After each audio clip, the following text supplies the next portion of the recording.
Hi everyone, this is Plot Twist and this is Florin and now this is Jan.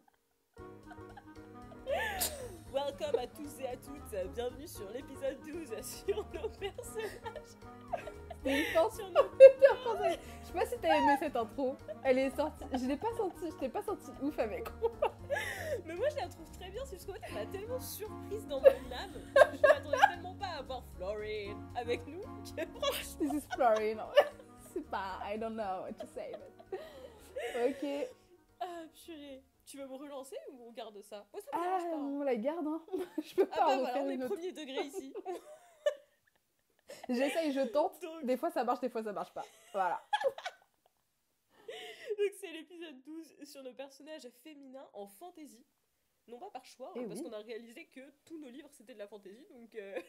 C'est ça, que finalement tous les meilleures personnes ne sont pas des persos de fantasy, je ne sais pas. Le débat est ouvert. Je ne sais pas, le débat est ouvert. Exactement. Qui commence? Toi? D'accord. Alors, moi je vais commencer. Je pense que j'en ai jamais parlé, le trône de Jasmin pour le moment. Ah non, je crois pas. Ou je crois en vite fait, mais... Parce que je sais que j'ai fait un réel où je me plains. Oui, et mais... j'y crois vraiment au premier degré. Je me plains parce que, alors là, aide-moi Florine, parce que j'ai toujours du mal.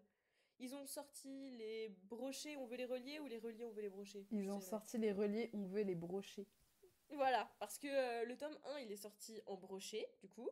Alors, donc c'est sorti chez Hachette Heroes dans la collection Le Rayon Imaginaire. Donc c'est ces trop beaux livres blancs avec des dessins en couleur dessus. Moi, je trouve que les designs sont franchement sympas. Et en fait, sur ce livre, je trouve que c'est l'un des plus beaux en plus qu'ils avaient fait. Enfin, je sais pas ce que t'en penses, mais avec ces fleurs dessus, ça rend trop bien. C'est vrai, il était vraiment super beau. Ouais. Il est vraiment trop beau. Et en fait, je sais pas si c'est parce que le livre a eu du succès et que du coup c'est un argument commercial et ils se sont dit on va pas les sortir comme ça, on va sortir que la version chère pour le tome 2 et le tome 3 parce que du coup ils sont à 33€ chacun. Donc je sais pas si vous imaginez, moi j'ai acheté le tome 1 il y a plus d'un an maintenant. Ouais, il y a plus d'un an. Oui, il y a plus d'un an. Et j'attends toujours du coup que le tome 2 sorte pour que ce soit le moins cher possible parce que moi j'en peux plus et je peux pas parce qu'il sort pas et donc là maintenant si je veux la suite de l'histoire il faut que je débourse 66€ pour pouvoir avoir le tome 2 et le tome 3. Enfin là je veux dire je suis désolée mais c'est du vol. Enfin, c'est ça, pour les avoir et dépareiller. Donc en fait à un moment donné si vous sortez deux options c'est pas pour qu'à la suite il y en ait qu'une seule genre. C'est du mépris de classe en fait. Pas. Cela il y a que les riches qui peuvent se procurer un livre. Non mais c'est grave. Ouais, genre peut-être une affaire de politique. Il n'y a pas de communication par rapport à ça. Parce que zéro communication. J'étais pas la seule à me plaindre. Ouais. C'est affolant. J'ai bien vu, il y avait même des publications de gens sous des publications du Rayon Imaginaire qui disaient ah bah on est content que ça sorte mais on aimerait bien avoir la version pas trop chère et c'est possible. Et il n'y a jamais de réaction sur ces messages. Oh, non mais ça mais heureusement que je suis pas à ta place mais je pèterais un plomb tous les jours. Bah attends parce que tu l'as pas encore lu et quand tu vas le lire tu vas être dans le même état que moi. Parce qu'en plus le livre à la fin du tome 1, enfin du coup je vais vous présenter le livre mais moi je trouve qu'il est vraiment très très bon et la fin du tome 1 te laisse dans une telle situation, tu sais pas où vont tes personnages, t'es hyper en tension, tu sais pas ce qui va se passer. Je suis dans cet état depuis un an, je suis dans un mauvais état de santé. Ma pauvre.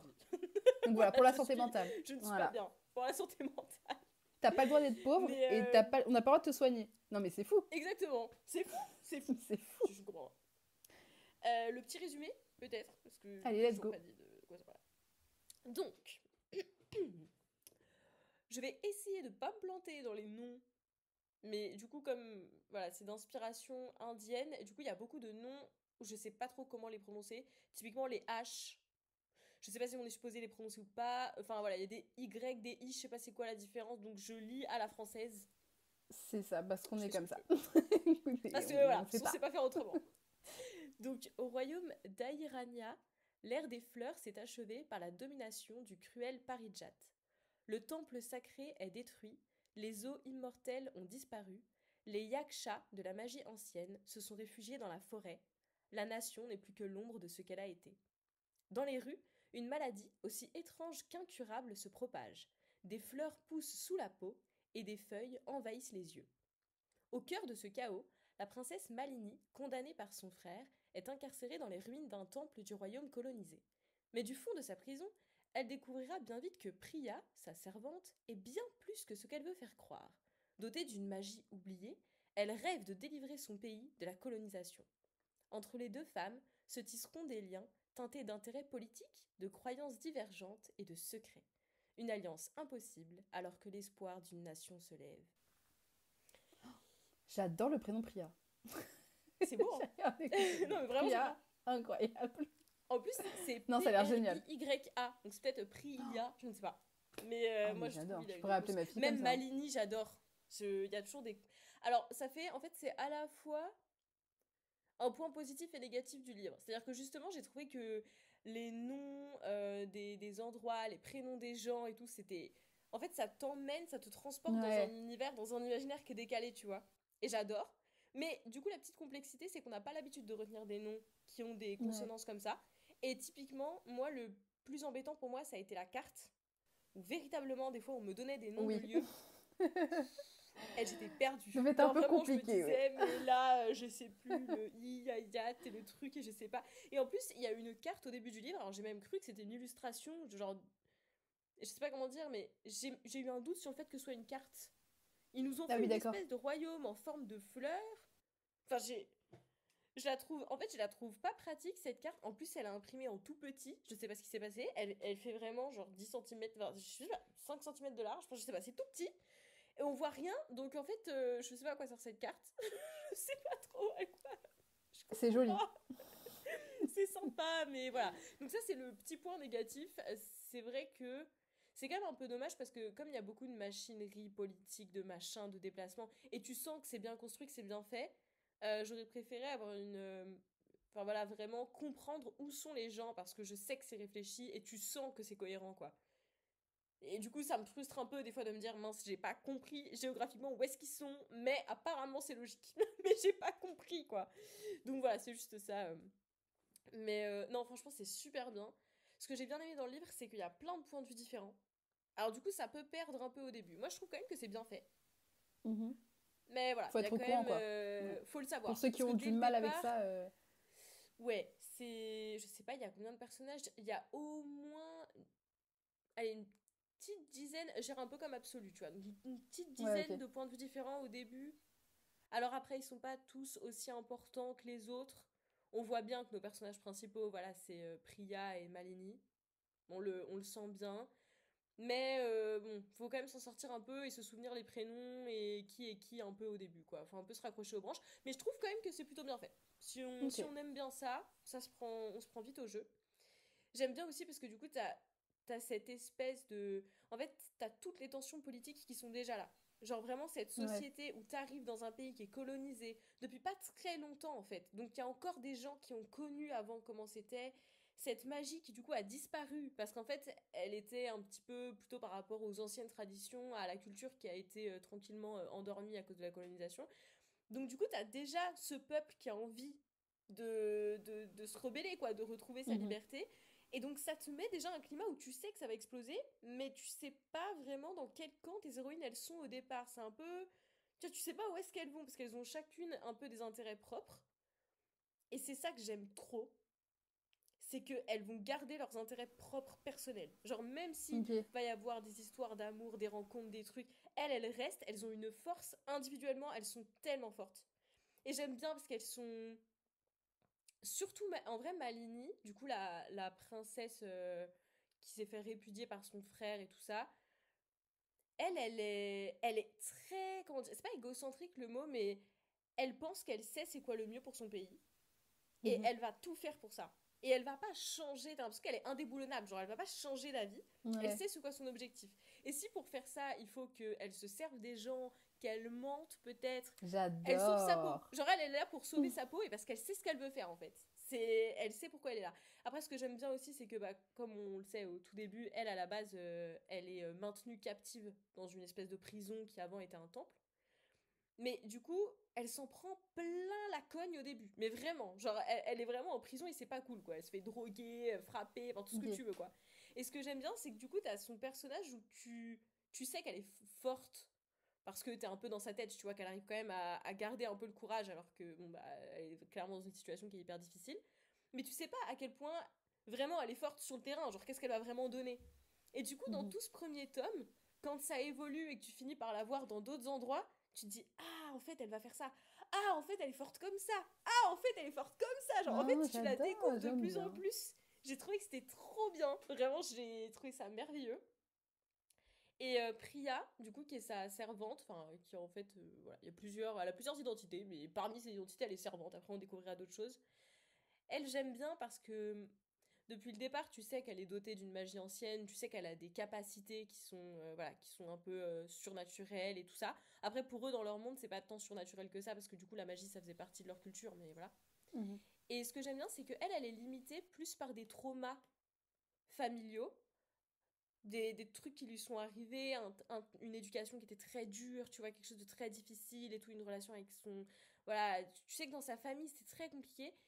Et en fait, c'est ce que je trouve très beau, et du coup, je suis allée écouter des interviews de l'autrice, et elle explique que c'est quelque chose qu'elle a voulu faire dans son livre. C'est de montrer les difficultés que ça peut apporter à la génération suivante, ce qui s'est passé à celle d'avant, en fait. Et du coup, comment t'éduques tes enfants, qu'est-ce que ça te donne, en fait, plusieurs années plus tard sur tes enfants.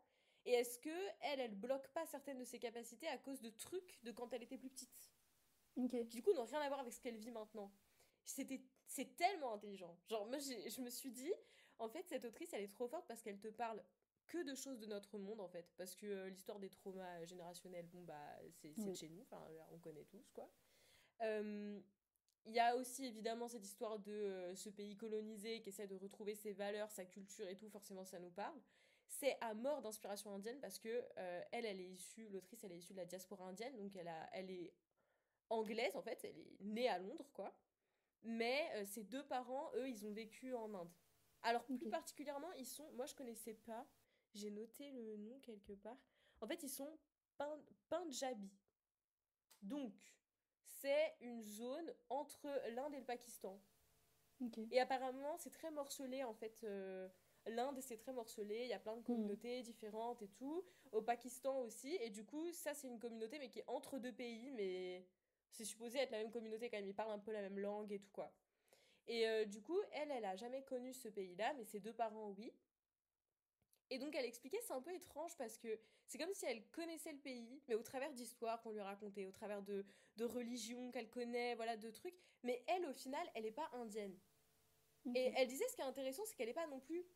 Enfin, elle est anglaise, mais elle n'est pas elle est métisse, juste quoi. Anglaise. Elle a une histoire, oui. Mais oui, parce qu'en plus, elle disait, et c'est hyper intéressant, à Londres, il y a une grosse communauté indienne. Et du coup, en fait, quand tu vas dans les quartiers vraiment indiens et tout, en fait, t'es pas vraiment... T'es à Londres, mais c'est une espèce de petite bulle, tu vois. Et tu peux trouver des produits de là-bas et tout. Donc, c'est comme si elle avait vécu dans un hybride un peu... voilà, c'était pour elle un peu logique qu'en fait, son univers de fantasy se soit là-dedans. Parce que c'est tout ce qu'on lui a toujours raconté, mais qu'elle a pas connu. Je trouve que c'était hyper intelligent C'est trop beau. Et même, c'est pour ça qu'elle s'est permis, parce que du coup, elle est allée prendre un peu des références historiques et tout, des trucs comme ça pour s'inspirer. Typiquement, tout l'arc autour de Malini qui essaye enfin, elle sait ce qu'elle veut pour son pays et tout ça, et qui veut un peu placer des pions dans la politique. En fait, c'est inspiré d'une histoire d'une femme qui a vraiment existé, et je trouve ça complètement fou. Alors du coup, n'allez pas chercher, parce que sinon vous allez être spoilé de la fin, au moins du tome 1. Mais c'est dingue de savoir qu'il y a une personne comme ça qui a déjà existé. Moi, je trouve ça complètement fou. Mais elle disait, elle s'est quand même permis de faire quelques entorses. Parce que justement, en fait, elle veut ressortir un petit peu une magie, tu vois, une ambiance qu'elle a autour de ça. Mais elle veut pas faire un livre d'histoire à propos de, justement, de sa communauté, quoi. Elle veut pas te faire un bouquin d'histoire. Elle veut te faire une fantaisie qui ressemble à elle, l'imaginaire fortement inspiré, quoi. Ouais. Et du coup, je trouve ça génial. Ouais. Un peu comme R.F. Frank, quoi, je trouve. Ouais, c'est ça, je pense. C'est un peu pareil pour moi, j'ai encore jamais lu cette autrice, alors qu'on va la voir aux Imaginales, faut que je fasse un effort. Ouais. J'en ai vraiment jamais lu aucun. Ouais. Je suis vraiment une très mauvaise personne. Mais du coup, je trouve ça très très intéressant. Et moi, j'aimais bien, dans l'ambiance, c'est plutôt... Moi, c'est vraiment les vêtements. Je sais que ça m'a marqué, il y avait un truc avec... je sais pas, avec même les épices et tout. Enfin, en fait, elle est très forte pour te plonger dedans. Et t'as l'impression de... Tu sais, je sais pas, moi je vois jamais rien, mais quand je pense au livre, j'ai l'impression que c'est très coloré, il y a beaucoup de plantes, on n'arrête pas de te parler de la forêt et tout ça, machin, ça semble hyper luxuriant et tout. Enfin, je sais pas. Je trouvais que c'était trop bien écrit. Je trouvais que c'était trop bien. Et vraiment, les deux femmes, elles m'ont... Moi, c'est 2 personnages féminins que je trouve les plus forts et ensemble dans le même livre en plus. C'est incroyable. C'est fort, ouais. Ouais, c'est très très fort. C'est très très fort. Bah, trop hâte de lire. Ouais, mais il est vraiment très très très bien. Et du coup, l'autrice, elle fait pas mal d'interviews pour expliquer c'est quoi ses inspirations, l'importance d'avoir des personnages féminins, l'importance aussi des relations LGBT, QIA, je sais plus c'est quoi les autres trucs après, mais tous les amours qui peuvent exister dans la littérature et tout. Donc elle est hyper intéressante. Par contre, j'ai pas trouvé d'interview traduit en français. J'ai cherché, j'ai pas trouvé. Voilà. Alors Florine m'a dit d'aller regarder sur YouTube. Ce que je vais faire pour vous, chers auditeurs. Oui. Parce qu'on peut mettre les... Il y a les sous-titres. Mais du coup, c'est par IA, quoi. Donc des fois, c'est pas vraiment le vrai mot. Mais faut un peu se débrouiller, tu vois. Faut écouter, pas que lire. Et faire un petit micmac. Mais ça peut déjà être une bonne aide quand même. Ouais. Parce que là, moi, ceux auxquels je pensais, c'est surtout des podcasts que j'ai cherchés. Donc en plus, t'as pas le visuel. Tu peux pas t'aider, enfin je sais pas comment dire, mais des fois c'est pratique de voir lire un peu sur les lèvres, ouais. Ouais, c'est ça. Je me dis, bon, je vois un peu, est-ce que c'est le début d'une blague, est-ce que, tu vois. Là, ce qui m'a un peu aidé, c'est qu'il y a l'un des... Parce que du coup, je vais tout vous mettre en description. Il y a l'une des interviews où on avait quand même la transcription, du coup, en anglais, enfin les sous-titres anglais. Et ça, c'était pas mal pour même pour améliorer son anglais. En vrai, c'est pas mal, parce que du coup, t'écoutes en même temps, machin. Mais voilà, donc j'irai voir sur YouTube si ça peut se faire, mais sinon malheureusement j'ai pas trouvé mieux que ça. Donc il va quand même falloir parler au moins un peu anglais, je pense, pour comprendre ce qu'elle dit. Voilà, sinon contentez-vous juste du livre, désolée. Je vous ai mis en description la chaîne de Nina Haynes Saflit, qui, comme le disait Florine, permet de sous-titrer via YouTube et l'intelligence artificielle dans la langue que vous voulez. Donc ça vous permet d'avoir quand même une interview de Tasha Suri qui est plus ou moins en français intelligible, de temps en temps avec quelques erreurs, mais vraiment ça va. Et en plus, c'est super chouette parce que c'est une vraiment très très bonne chaîne YouTube avec plein d'interviews de femmes autrices qui parlent d'amour saphique. Donc je vous le conseille à 100%. Il y a un truc sur le livre dont je voudrais parler, mais je pense que c'est un peu un spoil. Je vais pas vous le dire. Ah ouais, bah peut-être un petit peu. Tu garderas ça dans des dettes. Non, parce qu'en fait, je trouve que c'est un point hyper positif. Mais moi, j'étais pas au courant avant d'y aller. Et du coup, j'ai préféré le découvrir. Mais du coup, ne lisez pas le résumé de la 4e de couverture. Sinon, vous allez vous faire spoiler. Mais vraiment, tous les résumés que j'ai trouvés, ils étaient over-spoilants. J'ai pas compris pourquoi. Je trouve que c'est pas du tout une bonne façon de vendre le livre en plus. Enfin, vraiment. Et ça fera la même chose sur le prochain livre dont je vais parler. C'est une catastrophe. Ne lisez pas les résumés, vraiment. Je sais pas ce qui leur prend, mais il faut pas faire ça. Mais en fait, je pense que c'est compliqué parce que peut-être que les... Parce que genre, te dire, bon, déjà, t'as que quelques lignes pour dire ce qui est bien, mais en fait, des fois, si t'en dis pas assez, les gens, ils vont pas prendre le livre, tu vois. Parce que tu vas pas te dire, ah, bah, il y a ce petit truc en plus, je savais pas que c'était là. Donc, je pense, des fois, moi, je sais que moi, j'aime bien quand on me spoil parce que j'ai besoin de ça. Enfin, sinon, je vais pas forcément avoir envie de lire le livre, en fait. Bah là, en plus, je sais que ça pourrait être un argument de fou pour que certaines personnes le lisent.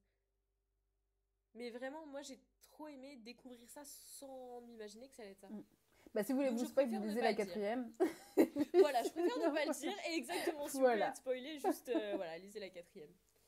Donc, voilà. Je crois que j'ai un petit peu tout dit. Ah si, bah, le système de magie qui est bien, ça oui. J'ai remarqué que dans les critiques négatives qu'il y avait du livre, il y a beaucoup de gens qui disaient qu'ils étaient un peu perdus justement à cause de ces points de vue, un peu... Et je pense que c'est pas un bon livre pour commencer en fantasy. Pour le coup. Ok. Je pense qu'il est un peu... C'est pas compliqué, mais faut... Il est riche d'informations, quoi. Ouais, c'est pas linéaire, quoi. Et du coup, j'ai trop hâte de lire le tome 2 et le tome 3. Mais attends, quoi. Voilà. C'est pas pour tout de suite, apparemment. C'est ça. Non, mais à tout moment, je vais à Londres en juin et je vais essayer de les choper en VO. Je vais essayer de les acheter en version originale. Je sais pas si j'arriverai à les lire, quoi. J'ai juste un peu peur. Parce que ce que j'allais te demander. Vu que justement, t'as dit, il y a plein de trucs avec les fleurs, plein de trucs... Enfin, ça a l'air d'être assez niche. J'ai peur qu'il y ait certains termes que j'ai pas du tout, que ce soit très compliqué. En tout cas, pour ceux qui veulent la suite, c'est vrai que le tome 2, j'ai pas dit. Le tome 2, c'est L'épée de laurier rose, qui est sorti en mai l'année dernière. Et le tome 3, c'est L'Empire du Lotus, qui sort là, en juin. Là, il sort. Ah bah avec un peu de chance, à la sortie du tome 3, ils vont peut-être sortir le brochet. Le tome 2. On sait jamais. On Non, sait mais vraiment, jamais. je suis désespérée. Je retourne de temps en temps sur le site. Moi, j'y crois. Je me dis, il y a moyen qu'ils fassent ça, tu vois. Mais ils vont forcément les faire, c'est pas possible. Ils peuvent pas nous laisser comme ça avec notre livre blanc qui n'a aucun rapport. Bah, il y en a Parce qu'en plein plus, qui les arrêtent autres, de faire des allez les brochets. voir, Hein. hein. Ils sont roses et verts. Bon, aucun rapport. Mm. Ouais, c'est vrai qu'il y en a plein qui. Non, mais t'as raison, t'as raison. C'est juste qu'en fait, je le prends mal parce que le rayon imaginaire, c'est un peu ma maison d'édition doudou, tu vois. Mais je sais, mais oui. Et du coup, j'ai pas envie de me dire qu'ils m'ont trahi et que juste pour une raison économique débile. En fait, ce qu'il ils faut voient faire, que les livres ils se vendent. En fait, écoutez notre podcast, en fait. Abonnez-vous. Faut qu'on soit genre 10 000 et là, on pourra l'ouvrir pour que les gens fassent au moins nous donnent une réponse. Voilà, c'est tout ce qu'on veut. Donc, en fait, on compte sur vous, en fait. Voilà. On compte sur vous. On compte sur vous. On est la voix du peuple. Exactement. Parce qu'en fait, il faut qu'il y ait des gens. Parce qu'en plus, on en. Non, mais là, je vais partir trop loin. L'épisode, il va encore durer des heures. C'était moi qui t'en avais parlé, non? Oui, c'est toi qui m'en as parlé, oui. Lydia Richard. Mais elle, voilà, c'est une peut-être. autrice indépendante, là, comme on dit. Oui, en auto-édition. En auto-édition, oui. Oui, c'est ça, voilà. Mais du coup, elle, ce qui était intéressant, c'est qu'elle avait. En fait, elle a quand même réussi à avoir. Elle a son écouté. livre, mais il est quand même. Oui. Mais il est disponible gratuitement. C'était pas oui ça. et Enfin, non. elle le donnait, quoi. Enfin, en fait, elle, c'est juste qu'elle est pas contre les personnes qui n'ont pas d'argent pour s'acheter ne serait-ce qu'un livre à 20 €. Donc, elle n'est pas contre le téléchargement illégal. Mais bon, c'est illégal. En fait, moi, donc, techniquement, voilà. Mais elle, en fait, elle est pas. Elle se dit. Oui, elle va pas.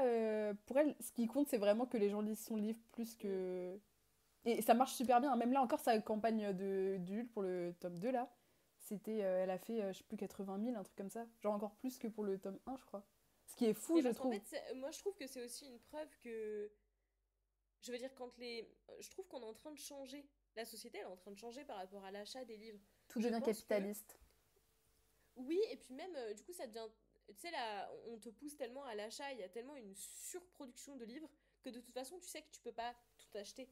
Et donc, c'est presque plus intéressant de nous permettre d'obtenir le texte à un prix quand même bas. Et au pire, ceux qui sont vraiment fans du livre, ils vont te le racheter une deuxième fois dans la super édition super belle. J'ai aucun doute. Mais oui. Donc c'est ça que je comprends pas si c'est vraiment un argument économique de se dire on va mettre que le livre cher à 33 balles parce que on est sûr que les gens vont l'acheter. En fait, c'est bête. Ouais, il y a une maison d'édition là qui a fait un truc en gros, le brochet coûte 10 €. Ah, oula. Et il l'avait mis genre super bas et je crois le tome 2 genre il sera à 12 et peut-être le tome 3 à 15. Genre ils vont quand même augmenter parce que bon ça coûte quand même cher de faire un livre. Mais genre ils ont mis vraiment le brochet super bas. Et au final bah ça a été ça a fait une pub de fou pour le livre. Je sais plus c'est quel livre. Je crois mais c'est peut-être de la dark romance hein. C'est peut-être un truc je sais pas de quoi je parle mais voilà, on dit pas c'est pour ça que je me rappelle plus le texte mais c'est juste l'exemple économique oui, voilà. qui nous intéresse.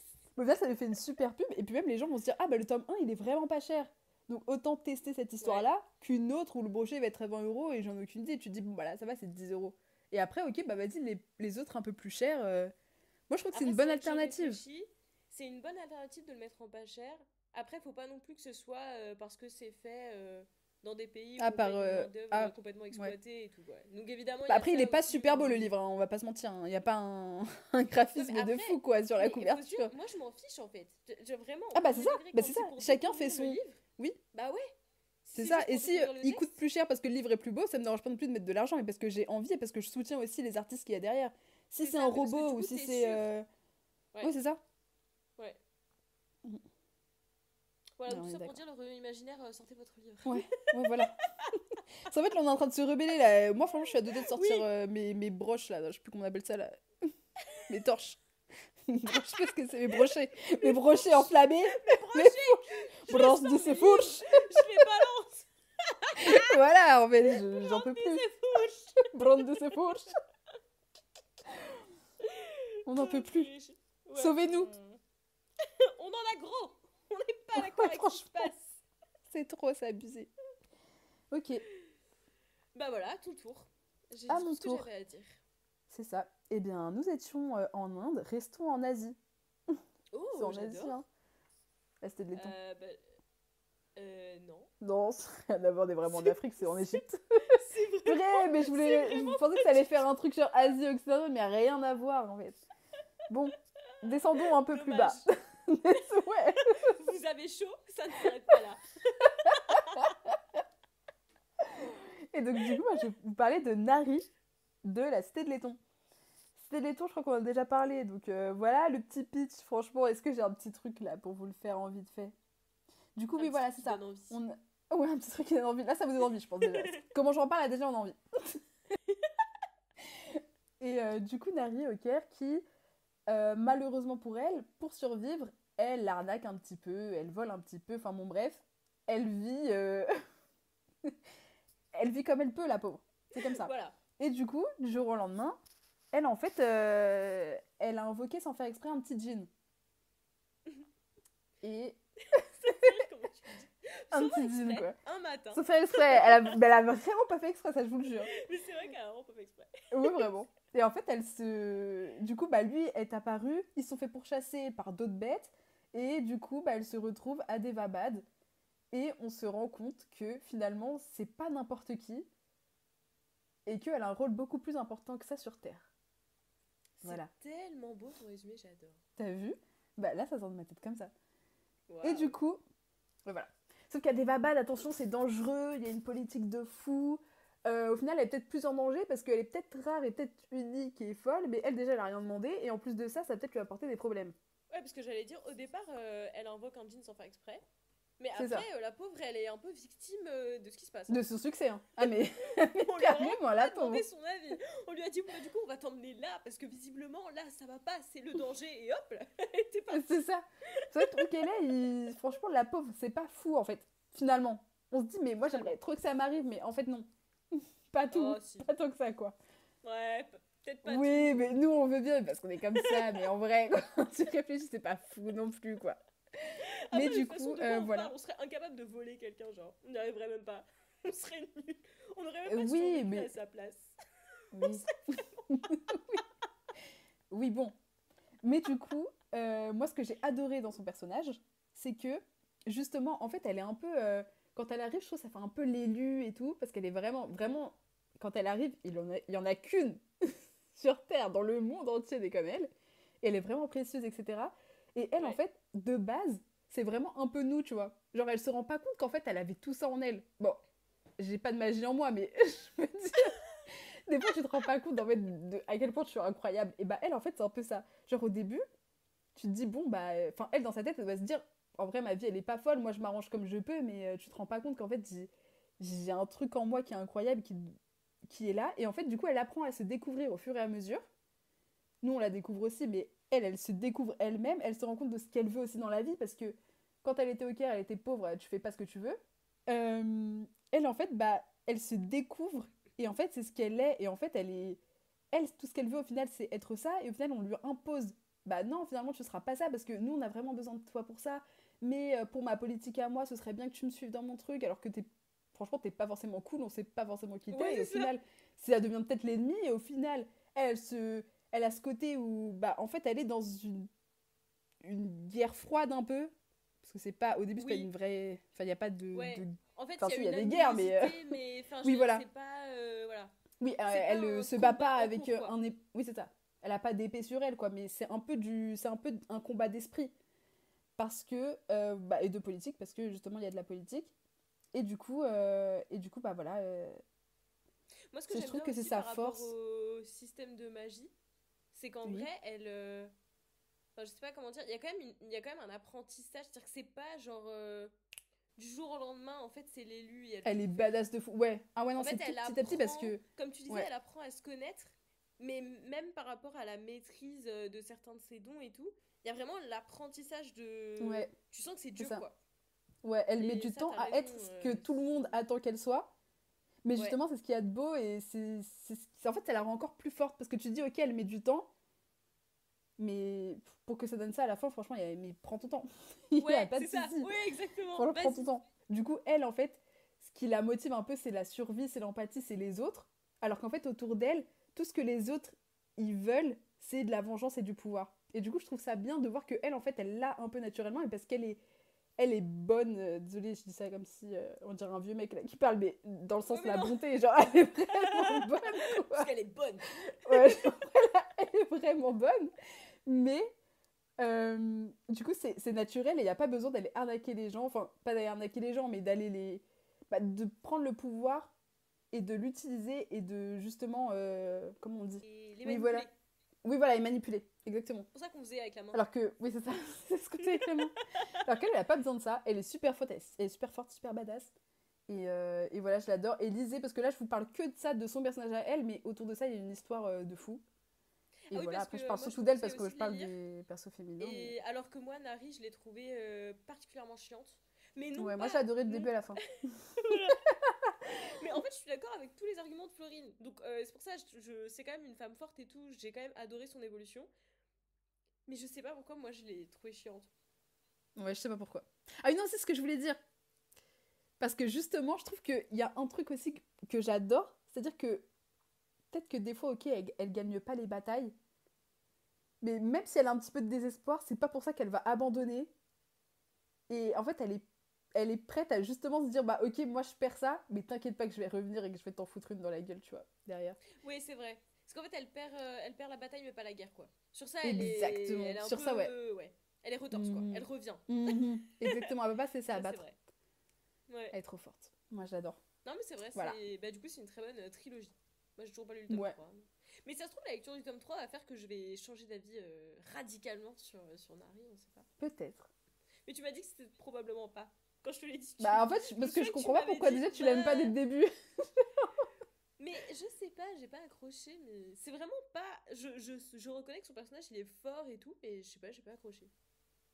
Je trouve trop... Pour moi, elle reste dans la continuité. Peut-être Mais... peut Après, trop peut-être lisse. que... Justement, elle est peut-être trop parfaite. Je vois pas trop les erreurs qu'elle fait. Oh bah... Quelques-unes, mais c'est pas... Non, si, c'est vrai. Non, Franchement, elle est vraiment pas parfaite. Hein. Non, c'est vrai qu'en fait, non, c'est pas vrai ce que je dis. Peut-être qu'elle fait des bons choix, c'est peut-être plutôt les choix. Ou oui, c'est un peu les... c'est peut-être plutôt les choix, alors. En fait, Parce que c'est clair que tu peux pas la détester, quoi. Non, mais ouais, c'est ça. Mais d'ailleurs, je la déteste pas. Je me dis juste...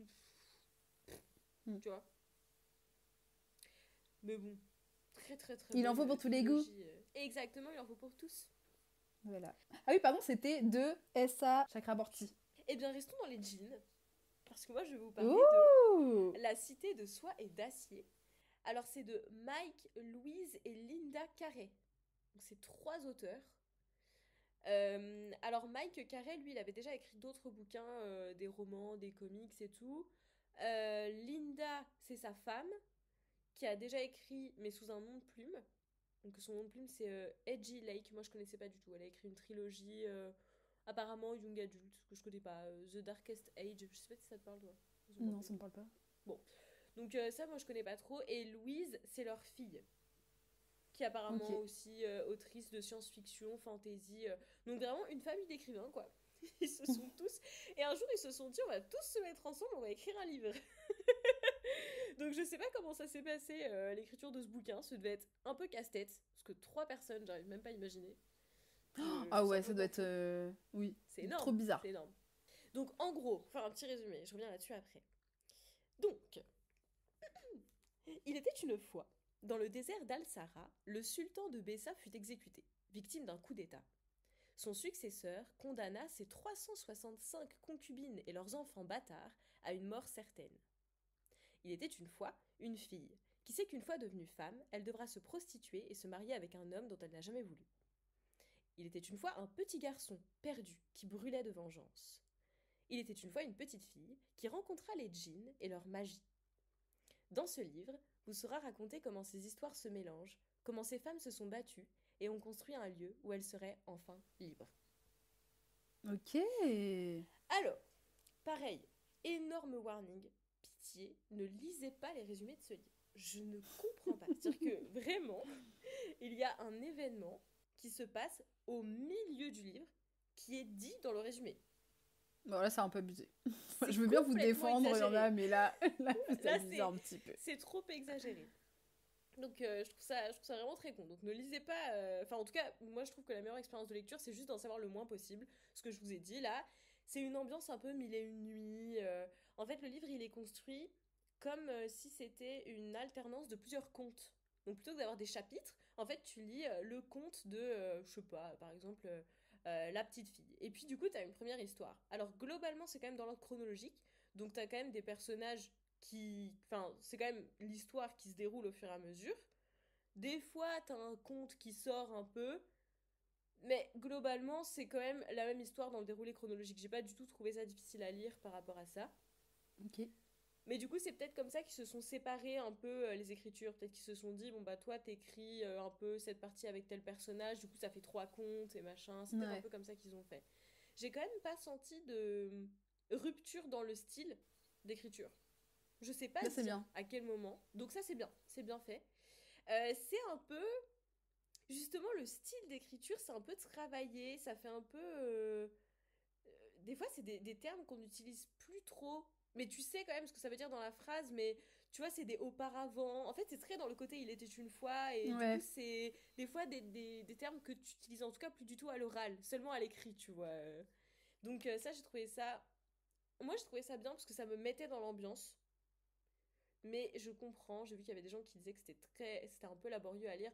Je peux comprendre que ça puisse être un peu chiant, en vrai. Moi j'ai bien aimé, mais c'est vraiment un style un peu particulier, je pense. Mhm. Euh, Petite fun fact, parce que moi j'ai trouvé ça super drôle. À un moment donné, il y a un mot qui est utilisé, par exemple, c'est i celui. Donc I-C-E-L-U-I. Ok. Qui veut simplement dire celui-ci. Ah oui, ok. Et alors c'est très drôle parce que moi j'ai passé vraiment 3 pages à croire que c'était un personnage qui s'appelait comme ça. Et je me disais, mais je comprends rien. C'est qui lui? C'est qui Sors celui d'où? qui arrive de temps en temps et je comprends rien à ce qui se passe jusqu'à ce que j'aille vérifier la définition. Mais c'est vraiment le seul mot. Mais c'est vraiment le seul mot qui m'a un peu perdu. Sinon, sur le reste, je comprends vite ce que ça veut dire. Et en vrai, c'est pas partout dans le livre non plus. Je me suis juste posé la question au début sur celui-là. Mais voilà. C'est un petit fun fact que j'ai trouvé très drôle. Parce que celui, ça fait bien prénom finalement. Je trouve que ça marche Oui. bien. Voilà. Mais pas du tout. En fait, non. Alors, moi, ce que j'ai bien aimé. Déjà, t'as plein de personnages féminins. Et ça, j'insiste. T'as plein de personnages féminins différents. Donc, elles ont chacune des caractères qui sont... Enfin, en fait, je trouve qu'ils ont bien travaillé leurs personnages. Elles ont des caractères qui ont leurs défauts, leurs qualités, et elles vont pas trop déroger, elles vont évoluer. Mais il y en a certaines, je sais pas s'ils sont très de caractère particulier, c'est que elle est globalement toujours dans l'opposition. Elle est quand même maligne, mais elle préfère, disons si elle est en sécurité, elle préfère être dans sa sécurité plutôt que d'aller chercher mieux ailleurs. Elle sera quand Mhm. même un peu comme ça tout le temps. Même si son personnage il va évoluer, ils vont quand même garder des traits de caractère comme ça Ouais. très forts. Et ça, je trouvais que c'était même très logique parce qu'en fait, avant de te parler du destin d'une femme, c'est une communauté parce que t'as quand même 365 personnes, plus les enfants, faut se dire. Et du coup, c'est plutôt une explication de comment tous ces personnages avec des caractères différents, des peurs différentes, vont quand même finir par trouver un moyen de s'entendre et de se motiver suffisamment pour se dire ouais, mais quand même, si on pouvait être libre, ce serait vraiment incroyable, quoi. Mhm. Et j'ai trouvé qu'il y avait une force, du coup, dans le livre qui est un peu... qui est bien parce que souvent dans les fantaisies c'est de la grosse monarchie, enfin c'est toujours la reine de machin, le Oui. prince, l'empereur de trucs, et là en fait c'est 100% de la démocratie, c'est juste une communauté qui se retrouve à essayer de se débrouiller. Et ça je trouvais que c'était hyper intelligent parce que je trouve qu'on en a vraiment pas assez, parce qu'au Mhm. final c'est quand même le système politique qu'on a choisi, je pense que c'est quand même le mieux. Personnellement. Voilà, Après, en je vous histoire, le voilà, dis. on aime le reste, voilà. Mais Voilà.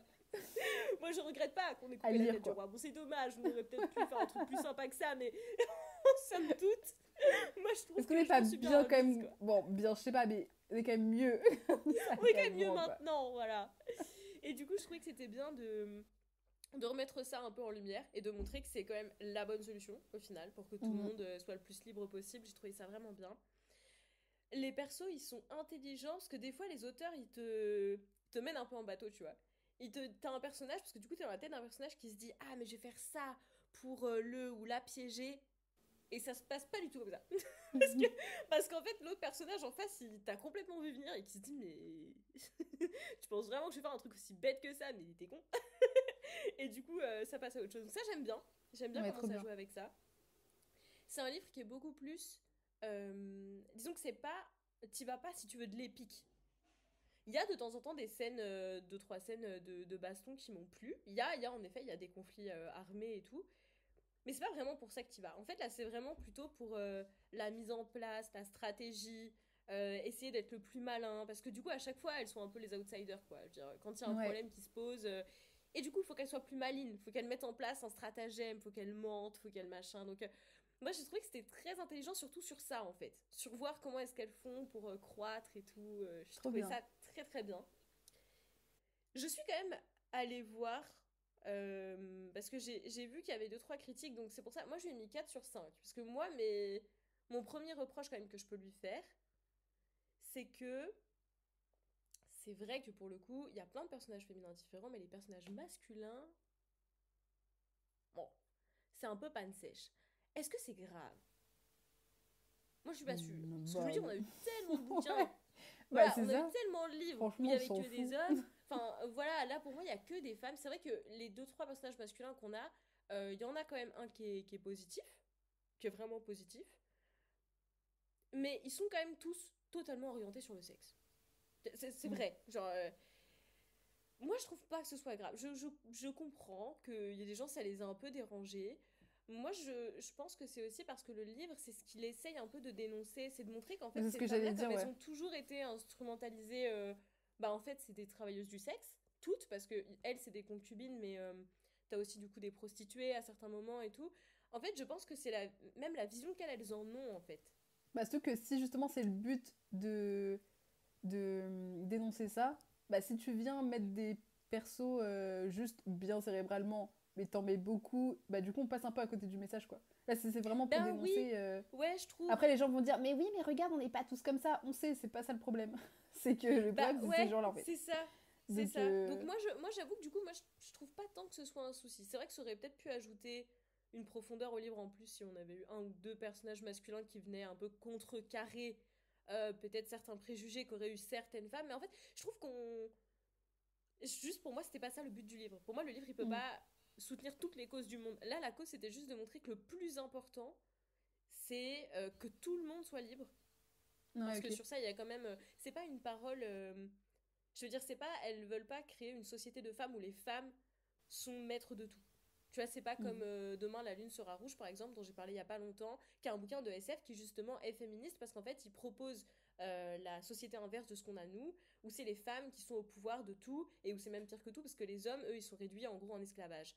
Donc là, c'est un peu pour dénoncer dans l'autre sens, pour dire ok, c'est quoi l'autre extrême, alors que là, pas du tout. Là, on essaie juste de dire qu'elles veulent devenir libres, point, entre elles, avec les autres, juste foutez-leur la paix, quoi. Et du coup, je trouvais que c'était assez malin d'avoir mis, enfin, de cette focalisation. Après, ça, c'est aussi la vraie base du féminisme, quoi.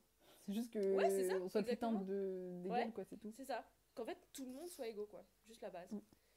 Donc voilà, donc ça, je pense que c'est un peu chacun sa sauce, quoi. En tout cas, moi, ça m'a pas trop dérangé. Par contre, il paraît, ça, moi, je suis pas du tout une spécialiste, donc je peux pas dire. Il paraît que pour ceux qui aiment, qui ont connaissance de toutes les langues du nord de l'Afrique, en fait, c'est pas le livre, il est pas hyper accurate parce que des fois il y a des mélanges genre, dans les termes. Il y a certains termes d'une langue qui sont d'une langue et pas d'une autre, ou d'un dialecte et pas d'un autre et tout. Et que du coup, pour certaines personnes, le mélange il est pas bon parce que ça rend pas vraiment honneur aux populations, genre par communauté, tu vois. Genre comme s'ils avaient fait un trop gros mélange de ce que tu peux trouver dans le nord de l'Afrique, sans vraiment se préoccuper des petits détails des communautés de chacun. Ah, d'accord. Alors moi, c'est un peu chipoté. Voilà, moi je trouve que c'est chipoté. Mais je connais pas. Est-ce que nous, ça nous choquerait pas si on avait dans un livre, je sais pas, un mot en italien, et d'un seul coup un mot en espagnol, et d'un seul coup un mot en français, parce que les gens, ils ont voulu faire un bouquin sur l'Europe. Moi, ça me choquerait pas. Mais tu vois, parce que je pense que c'est à ce niveau-là. En fait, je pense que c'est des moi, langues je pense que c'est différentes. même pas ça. C'est que de base, déjà, dans l'Afrique du Nord et même un peu toute l'Afrique, c'est un mélange à chaque fois de plein de langues. Enfin, c'est pas un mélange, mais par exemple, l'arabe en Algérie, c'est pas le même que celui au Maroc, et même dans l'Algérie, des fois, t'en as, je sais pas, Mais en tout cas, mais bref, en tout cas, eux-mêmes, ils ont plusieurs dialectes. Bah oui. Donc pour moi, tant qu'on respecte un peu ça, après, bon, peut-être qu'ils ont pas fait assez d'efforts pour dire que... Enfin, pour le mettre bien. Après ça, ouais, faut peut-être quand même le dire parce que... Mais en fait, à quel point... En fait, est-ce qu'ils ont quand même essayé, ils sont quand même allés loin et juste, ils ont pas réussi? Ou... Bah pour moi, ça va pas très loin. En fait, c'est juste que des fois, t'as apparemment des mots, par exemple, celui que j'ai noté en exemple, s'il y a quelqu'un qui peut nous répondre dans les commentaires. Pour dire soldat, en anglais, en VO, ils utilisent le mot janissary. Ce qui, je ne sais pas où est-ce que c'est dans le livre, mais du coup, j'imagine que c'est janissaire ou un truc comme ça. Moi, dans ma version française, je sais pas comment ils ont traduit ce mot. Mhm. Mais apparemment, c'est pas une bonne façon de l'utiliser parce que dans le livre, c'est utilisé pour dire certains soldats, alors qu'en fait, c'est un mot qui fait référence au corps d'esclaves de l'Empire ottoman qui étaient retirés de leur province quand ils étaient jeunes. Donc c'est un mot qui finalement est très Ah, précis sur un type de soldat, tu vois, et que du coup c'est un mot qui est trop spécifique et qui au final ne veut pas ah, dire ok. ce que ça veut dire. Alors du coup ça oui évidemment ça En vrai, ouais, m'embête. là, je Après comprends. dans le livre il y a pas, enfin moi j'ai trouvé qu'il y avait pas tant de ça de fois où on nous mettait des mots de langue étrangère. Mm. Moi j'ai pas. Mais en fait, après, là, faut juste se dire que du coup, quand tu fais un livre, peut-être te rapprocher de personnes qui s'y connaissent, justement. Je sais pas comment ça s'est passé, Ben mais est-ce que c'est elle ça. toute Est-ce qu'ils seule... ont fait Non, des eux lectures tout seuls, sensibles pardon. ou Oui, voilà. ouais. Et ben ça j'ai cherché un peu des infos, Les j'ai pas trouvé. Kabyles, j'ai retrouvé. Ah Voilà. oui, oui oui, oui c'est vrai. Voilà. Mais du coup, voilà, ça j'ai un peu cherché, j'ai pas trop trouvé parce que du coup à la base c'est un bouquin écrit en anglais qui a été traduit. Donc savoir s'ils ont fait appel à des lecteurs Ah bah sensibles à oui, parce l'époque que où oui, c'est c'était ça aussi, écrit, moi la j'ai un petit traduction. peu eu du mal. Ça passe par la traduction, donc qu'est-ce qui s'est passé à la traduction? Enfin voilà, c'est compliqué. Moi je trouve quand même que c'est bien parce que ça te met... Enfin moi en tout cas en pure étrangère de ces cultures-là, ça m'a plus donné envie de découvrir, ça m'a posé des questions et du coup j'ai envie de découvrir plus de choses. Donc je trouve quand même que c'est un Mhm. livre qui globalement est positif. Il y a pas de, en soi Oui. c'est pas, je pense pas C'est qu'il y ait plus des maladroit insultes par que... ça. Oui. Voilà, donc Oui. au pire c'est maladroit, mais je pense vraiment que c'est pas du tout fait volontairement. En tout cas moi Mhm. je trouve pas du tout. Donc voilà, il y a aussi alors deux trois personnes là ça moi je le dis parce que je suis vraiment pas du tout d'accord. Donc j'étais obligée de faire la meuf chiante. Mais il y a quand même quelqu'un dans un commentaire qui a dit que c'était une critique de l'islam. Et là, je vois pas le rapport. Déjà parce que dans le livre, on nous parle presque jamais de religion. On sait juste qu'ils croient tous à un Dieu unique qui s'appelle l'incréé. Mais juste parce qu'ils en parlent, genre parce que, tu sais, quand ils se disent... plutôt que de se dire oh mon dieu mais qu'est-ce qui nous arrive, ils se disent oh par l'incréé, tu vois, mais c'est tout. Sinon il n'y a, Ouais. y a pas de référence religieuse, il n'y a pas de référence à tout ce qui peut être politiquement un peu chaud, j'en sais rien, typiquement sur le port du voile et tout. Il n'y a rien de tout ça. Les fans, elles sont juste là, mais en fait on ne sait même pas, il n'y a pas de critique par rapport à ça, il n'y a pas de... Enfin je vois pas de rapport en T'as fait. peut-être pas J'ai lu le même cherché. livre, hein. Franchement, c'est peut-être trompé parce Alors, que... tu vas rigoler sur ça, mais figure-toi que en VO, j'ai remarqué que le livre, il a deux titres. Donc, y a-t-il eu une réécriture à un moment donné? Je ne sais pas. Je vais vous donner les deux titres parce que Pourquoi je il y a les ai deux notés quand même. titres? Ah oui, en plus les deux titres sont proches, c'est un peu étrange. Donc moi mon livre en VF s'appelle La cité de soie et d'acier et en VO, donc on peut avoir The City of Silk and Steel, donc mot pour mot le titre en version française, ou alors The Steel Seraglio. Ah, je, je sais pas, Écoute. j'ai l'impression que c'est exactement le même livre. Parce que partout, c'est le même résumé, c'est à peu près les mêmes. Enfin, j'ai l'impression que c'est la même chose. Est-ce qu'il y a quand même une réécriture à un moment donné pour justement retirer certains mots qui Ah, étaient pas peut-être, hein, justes ou ouais. quoi? Peut-être. Parce que du coup, ça voudrait dire que moi, j'ai quand même la version la plus ancienne. Parce que The City of Silk and Steel, c'était après de Steel Ah Seraglio, oui, en tout cas ok. de ce que j'ai vu. Donc ça veut dire que moi, j'aurais eu quand même la version, on va dire, peut-être la plus travaillée, j'en sais rien, la plus aboutie. Je ne sais pas. Donc Peut-être. pour moi, toutes ces questions restent un peu ouvertes. En tous les cas, je trouve quand même que c'est intéressant à lire, ne serait-ce que pour se faire sa propre opinion justement sur est-ce qu'il y a des critiques ou pas que moi j'ai pas vu, que certaines personnes n'ont pas vu, selon un peu toi ta connaissance et tout. Je trouve que c'est intéressant quand même de voir ça. Et même globalement, de toute façon, le message dans le livre, je veux dire qu'il est 100% positif, donc je trouve que c'est hyper intéressant de le lire, vraiment. Ouais. Mais donc voilà, s'il y a quelqu'un dans les commentaires qui sait un peu plus que nous, je sais pas, certains termes, certains mots, qu'il a lu. Moi, ça Ouais, m'intéresse de dites-nous. savoir à quel point culturellement ça peut être décalé ou pas. Ce que je peux dire quand même, c'est que c'est un peu particulier dans le style d'écriture, en termes de rythme. C'est-à-dire que t'as pas ce rythme un peu classique que tu trouves, tu sais, où tu commences le livre, t'apprends des choses, puis t'as un climax de fou, puis ensuite t'as de nouveau une surprise à la fin, et hop, grosse bataille. T'as pas trop ça. Là, le livre, il m'a Ok. un peu... Mais je trouve qu'il faut se laisser porter. Mais typiquement, il y a un truc... En fait, il y a un truc qui se passe aux trois quarts du livre, et je me suis dit, bah, on va où maintenant? Qu'est-ce qui se passe maintenant qu'on a eu ça? Et en fait, il faut juste, genre, laisse-toi guider, quoi. Lis le conte d'après, comprends quel est le personnage de qui on te parle, et tu vas comprendre c'est quoi qui se passe, en fait. Donc, ça Ok. renoue après, par la suite. Mais le rythme, il est un peu particulier. Et la fin, moi, j'ai pleuré, mais plus de... Parce que je me suis un peu sentie trahie. Mais moi, j'aime bien quand les auteurs, ils me font ça. Mais je me suis un peu dit, ok, là, en fait, t'as pris mon petit cœur, tu m'as arnaqué, et tu me l'as écrasé en petits morceaux. Mais moi, j'aime bien, et je trouve que du coup, ça permet d'apporter encore un autre message qui était qui est tout aussi fort que le besoin de se construire un endroit de liberté et tout, qui résonne encore plus par rapport à toutes les guerres qu'on peut voir aujourd'hui. Je trouve que la fin de ce livre, elle apporte quelque chose qui est à la fois de l'espoir et qui montre ce qui peut être fort en fait dans une culture, ce qu'on peut garder d'une culture. Je trouve que c'est très très beau. Donc rien que pour ça, je trouve que ça vaut vraiment le coup de le découvrir. Il a eu le Troll d'or l'année dernière, si jamais. Donc c'est chez La Talente, dans la Ouh, collection bravo! Dentelle de cygne. C'est tout Ok. pour le moment. Bah super, et bah moi. Moi, je vais vous parler. Allez, on reste dans l'Afrique, mais attention pas que. Ah, j'adore. Attention pas que, on va voyager. Puisque je vais vous parler de La guerrière noire de Willow Smith et Jess Handel.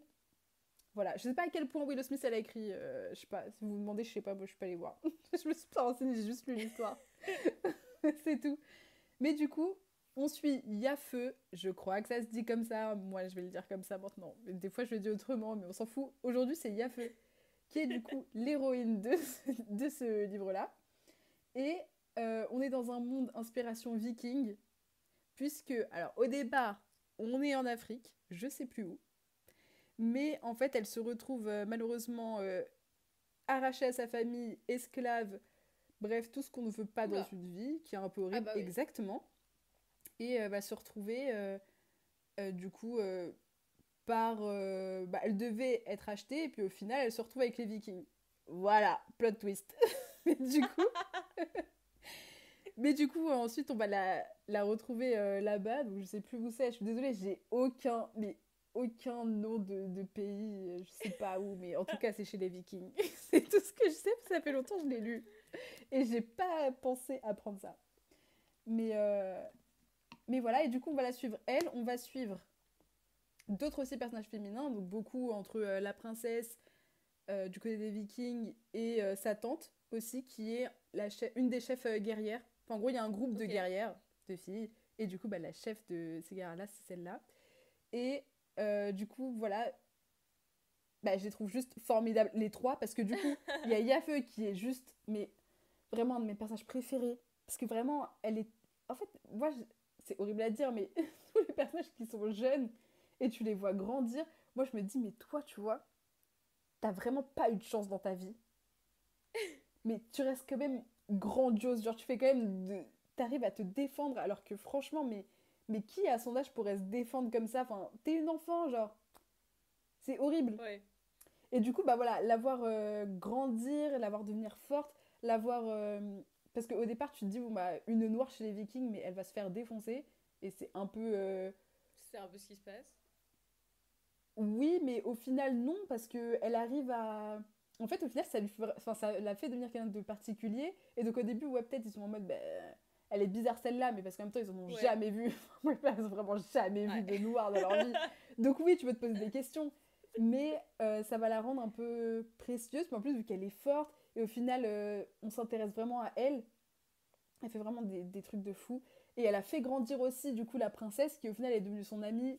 Donc pareil, on a une amitié entre les deux, mais juste trop belle. En fait, les deux, elles s'apportent des choses différentes. Et, euh, et, donc, euh, et donc voilà, bah juste ça, c'est beau à suivre. Je pense que... Ouais, ouais, non, ça sert à rien de trop en dire, parce qu'après, je pense que je spoil un peu tout le truc, vu que c'est un peu un des gros trucs du livre. Mais du coup, voilà, il y a une grande amitié entre les deux.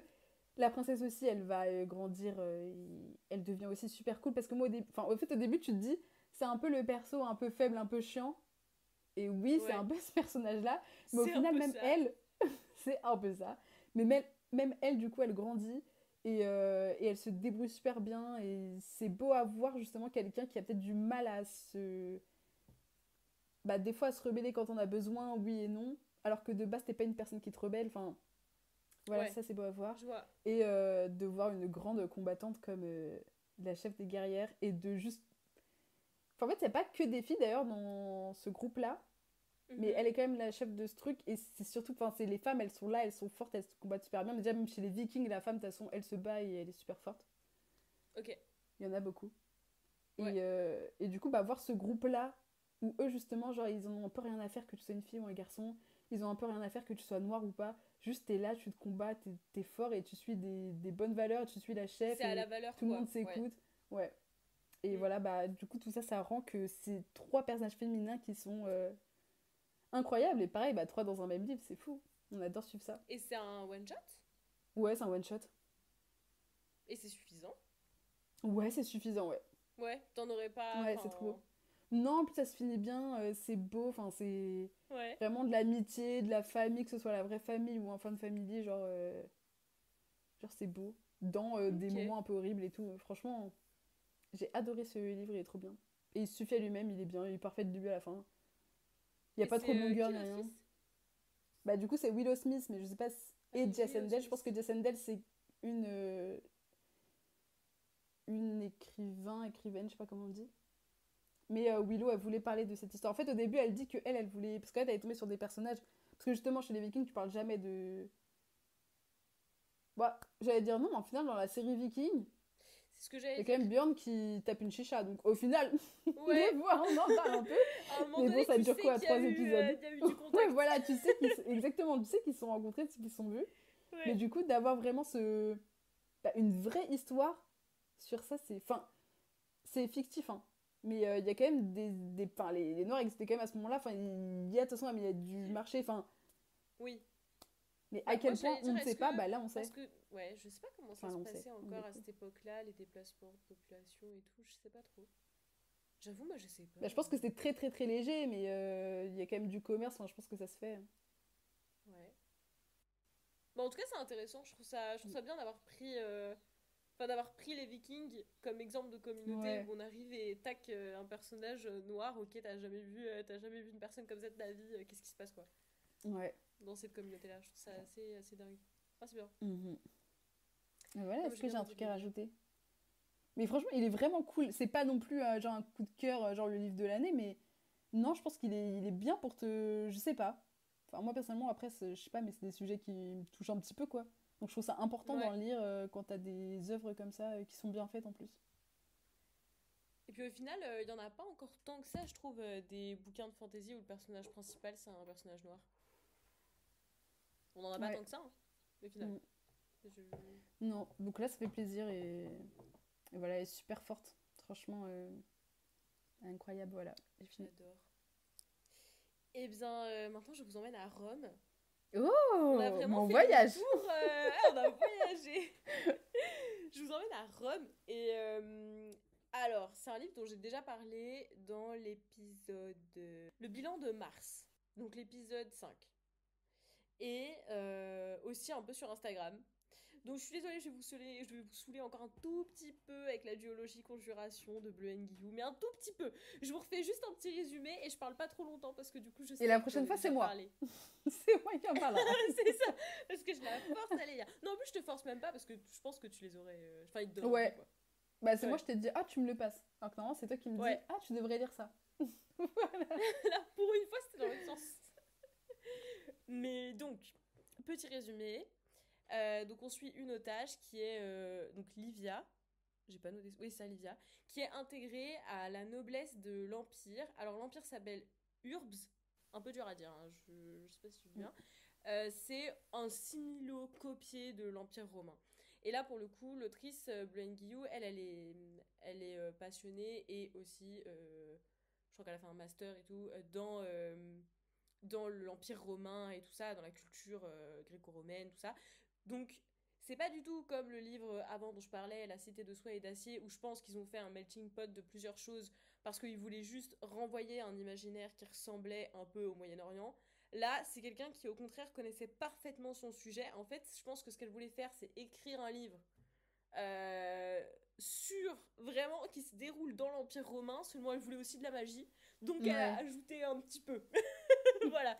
Mais vraiment, les touches de magie sont pas... c'est quand même de la fantaisie, parce que voilà, il y a de la magie dedans. Mais objectivement, c'est pas du tout... c'est vraiment discret, hein. C'est pas ça qui... Disons que c'est pas parce que tu as de la magie en toi que tu vas changer le monde et que tu vas maîtriser les foules et tout ça, quoi. C'est vraiment pas... C'est pas tant que ça un pouvoir en plus. C'est ce que j'aime bien, c'est que c'est un peu doublé d'une malédiction, quoi. Tu veux pas avoir de la magie dans ce monde. C'est vraiment, tu veux pas. Tu veux pas du tout. Donc pour reprendre, on suit Livia qui se fiancie avec Caius. Donc à la base, elle, c'est une otage. Donc ça veut dire que son pays a été annexé en fait à l'Empire. Et donc ce qui s'est passé, c'est que comme c'était la fille du roi de ce petit pays-là, donc le roi, lui, il a été tué. Elle, du coup, un peu traumatisée parce que son père s'est fait tuer comme ça sous ses yeux, assez horrible. Et elle a été ramenée en tant qu'otage dans la capitale. Et du coup, elle a grandi là-bas. Donc ça, c'est quelque chose qui se faisait aussi pendant l'Empire romain pour essayer en fait, d'anéantir le plus possible la culture des pays colonisés. On faisait venir certains otages pour les faire vivre en fait dans la culture locale. Comme ça, ils oubliaient leurs racines, quoi. Et donc, elle, ce qu'elle veut faire, elle se souvient très bien de sa vie quand elle était plus jeune, de son pays et tout. Et son d'un côté, elle est très en colère avec son statut d'otage. Elle en a subi les conséquences toute sa jeunesse. Donc du coup, elle est très en colère et elle veut se venger de ça. Donc elle a quand même cette colère en elle. Mais d'un autre côté, maintenant, elle sait que l'empire de Urbs, c'est un empire qui fonctionne tel qu'il est. Et c'est quand même mieux de devenir impératrice, en tout cas de devenir impératrice, ce serait son goal, quoi. Et au final, elle pense que c'est mieux d'accéder au trône et d'essayer de faire en sorte que les otages et que tout le monde vive le plus possible en liberté et en harmonie les uns avec les autres dans l'Empire. Parce qu'elle a quand même conscience qu'au final, l'Empire, c'est une énorme machine, mais qui pourrait bien fonctionner si on remettait tout le monde à pied d'égalité. Elle n'est pas dans le truc de se dire je veux juste détruire l'Empire et récupérer mon pays natal. Elle, non. Elle a quand même compris l'intérêt d'avoir un gros truc comme ça. Mais elle pense qu'elle peut faire mieux. En gros. Ok. Et donc, elle se fiancie avec... Mais c'est ce que j'aime bien, c'est que, en fait, de manière générale, moi j'ai un petit faible pour les personnages qui se sentent supérieurs au reste du monde. Voilà, j'aime bien ceux qui arrivent en disant mais moi je sais que je peux faire un truc de fou. J'adore. Et donc elle se marie avec... Non, pardon. Parce que tu veux toujours pas regarder Dune, mais bon, c'est pas grave. Non, me parle pas de ça. D'ailleurs, tu devrais. Donc, elle se marie avec Caius, qui est le fils cadet de l'empereur. Alors, Caius, lui, il est très sympa, c'est un peu le chouchou du peuple, mais il n'est pas supposé accéder au trône. Parce que le petit twist qu'elle a mis aussi l'autrice dans ce monde-là, c'est que les femmes peuvent accéder au pouvoir. Donc, celle qui va accéder au pouvoir, normalement, une fois que l'empereur mourra, ce sera son aînée, sa plus grande de ses filles, Agrippine. Agrippine, qui est un personnage affreux, on va pas se mentir. Elle martyrise tous les... En fait, elle se sent supérieure à tout le monde. Toutes les personnes qui lui sont inférieures, dès qu'elle peut, elle les frappe, elle les humilie. Elle est... voilà. Elle est un peu... Bon, un peu désagréable, difficile à vivre, dirons-nous, voilà. Elle est extrêmement jalouse aussi de son frère Caius, qui est le petit chouchou du peuple, que tout le monde aime, qui est doux comme un ange, qui machin, qui est le favori de tout le monde, alors qu'au final, c'est elle qui doit monter sur le trône, tout le monde le préfère lui, donc elle le vit super mal. Donc du coup, elle en veut perpétuellement à son frère, alors que lui, il est gentil, il l'aime bien, mais du coup, elle peut pas le saquer parce qu'elle est jalouse de lui. Donc on est dans cette ambiance-là. Et Livia, on sait depuis le départ que elle, Du coup, pour devenir impératrice, tout ce qu'elle veut faire, c'est tuer Agrippine. Comme ça, c'est Caius qui devient empereur, et elle, impératrice consort, et elle pourra faire ce qu'elle veut et dominer le monde. En gros, c'est ça son objectif. Donc moi, ce que j'aime bien, c'est que depuis le départ, t'es avec un personnage, ça j'adore, qui a au final des motivations plutôt positives, parce que Livia, ce qu'elle veut, c'est la liberté pour tout le monde, essayer de libérer le plus possible les otages et tout, mais qui du coup, pour arriver à ses fins, veut bien tuer, mentir, faire des magouilles politiques, voilà, assassiner des gens. Donc moi ça j'aime bien, quand t'arrives sur des personnages où en fait tu te dis ah je suis d'accord avec ses motivations, mais pas avec ses moyens. Donc ça déjà je trouve ça trop bien. Ouais. Et Agrippine, ce qui est cool aussi, c'est que du coup depuis le début, nous on te dit ok c'est une peste, elle est horrible quoi.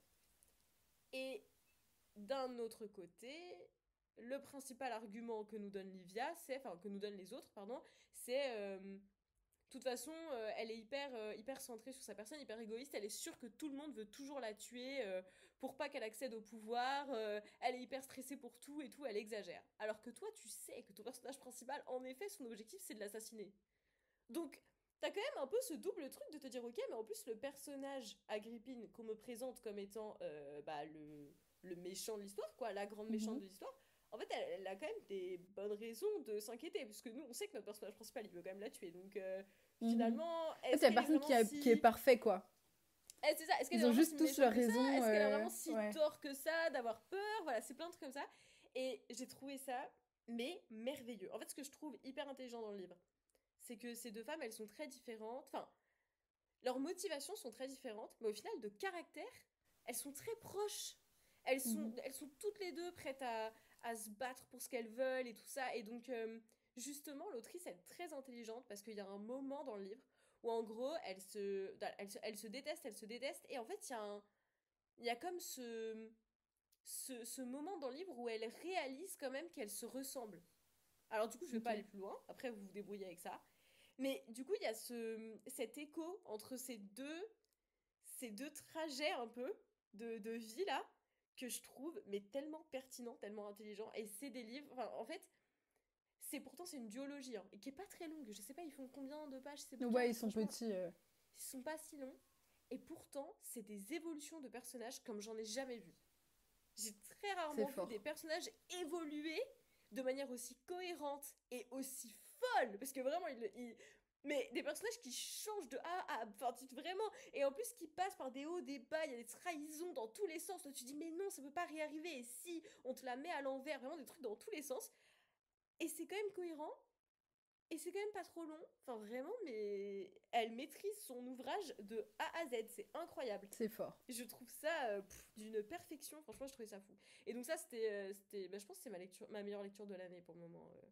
Et ça m'a fait penser, parce que moi, j'en avais parlé sous un petit post.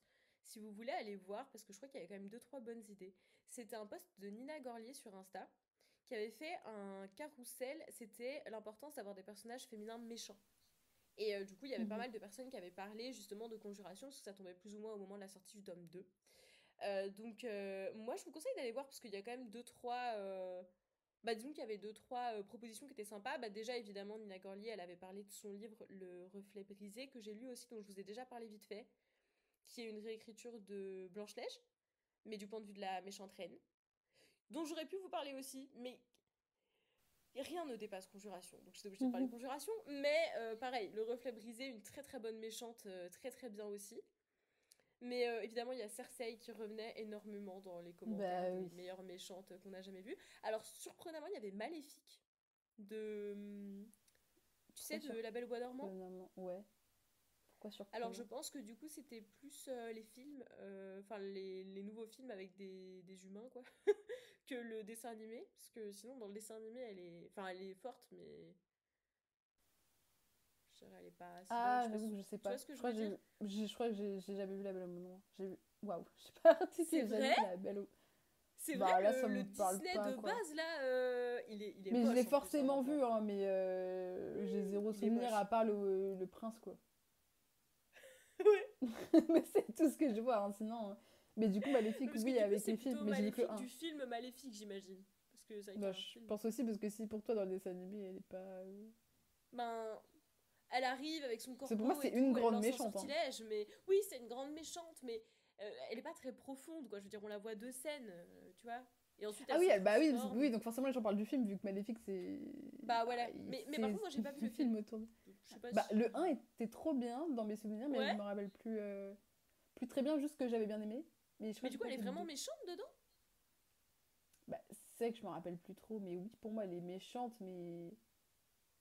C'est pour ça que je t'ai juste dit, je sais que j'ai vu, que j'avais un bon souvenir, mais je me rappelle pas de l'histoire. Hein. Je sais trop souvenir. Donc je sais pas. Ouais.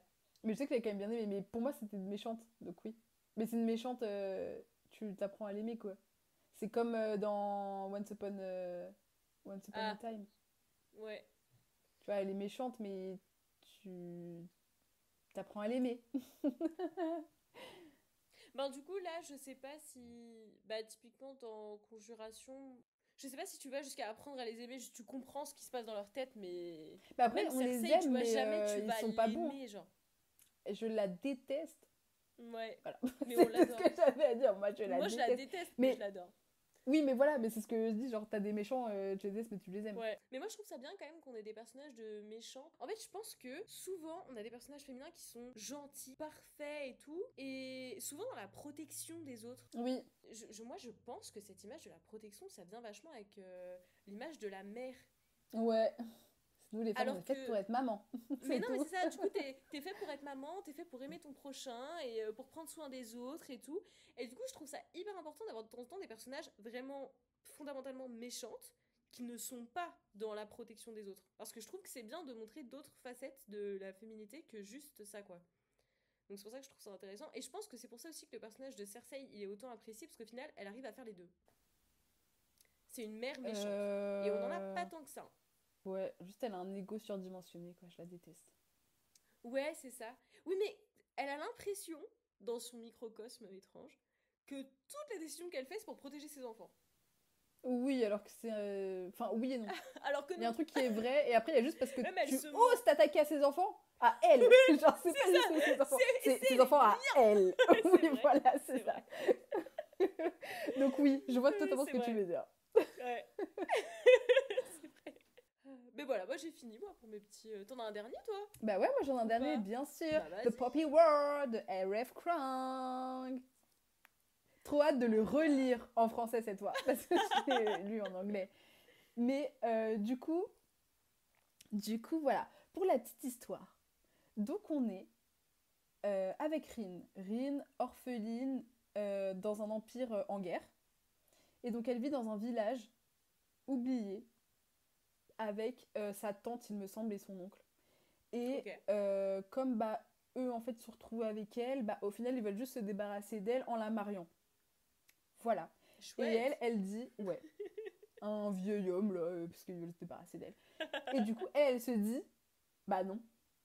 Sauf que le seul choix qui lui reste, c'est de passer un concours militaire qui est franchement quasi impossible à rentrer. Enfin, en fait, de base, c'est genre une école élitiste de fou, quoi. Genre, c'est les gens les plus intelligents. Parce que les gens les plus intelligents, c'est les gens qui ont des moyens et qui sont un peu éduqués pour, tu vois. Genre, si ton daron, c'est pas le je sais pas quoi de je sais pas qui, tu rentres pas dans l'école, quoi. Parce que déjà, d'un, t'as pas les moyens, tu peux pas t'entraîner. Et du coup, parce que voilà, c'est hyper élitiste. Sur sélection? Oui, elle va passer des concours. Ouais, c'est quand même des concours, quoi. Ouais, c'est ça. Mais vraiment, elle se bat et... Bah, c'est pour ça que je l'aime, mais... Oh, je l'adore de fou. C'est-à-dire que tu la vois, en fait, dans justement l'apprentissage pour entrer dans cette école. Et c'est long, et elle donne tout. Mais en fait, ce que j'aime chez R.F. Kuang, c'est qu'elle fait des personnages dans le désespoir, mais ils sont tellement bien écrits. C'est-à-dire qu'il lui reste que ça. Si elle a pas ça, pourquoi...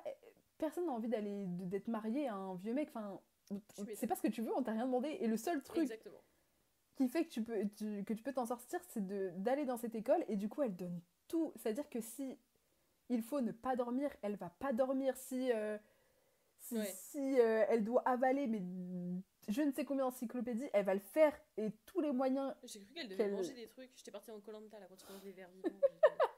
S'il y a ça, elle le fait. Franchement, s'il faut. Dans tous les cas, elle fera tout ce qu'il faut pour l'atteindre et pour y arriver. Et du coup, on la voit dans ce truc-là, parce que du coup, elle a quand même un professeur, parce que, voilà, bref. De toute façon, ça vous le savez dans le livre, mais du coup, on s'en fout du pourquoi, du comment. Mais du coup, elle va y arriver, elle va tout donner. Et c'est le début aussi, franchement, vous doutez qu'elle va y arriver, je vous spoile pas. Et ensuite, du coup, on la suit dans cette école, où, bah, elle, en fait, c'est la pauvre du coin.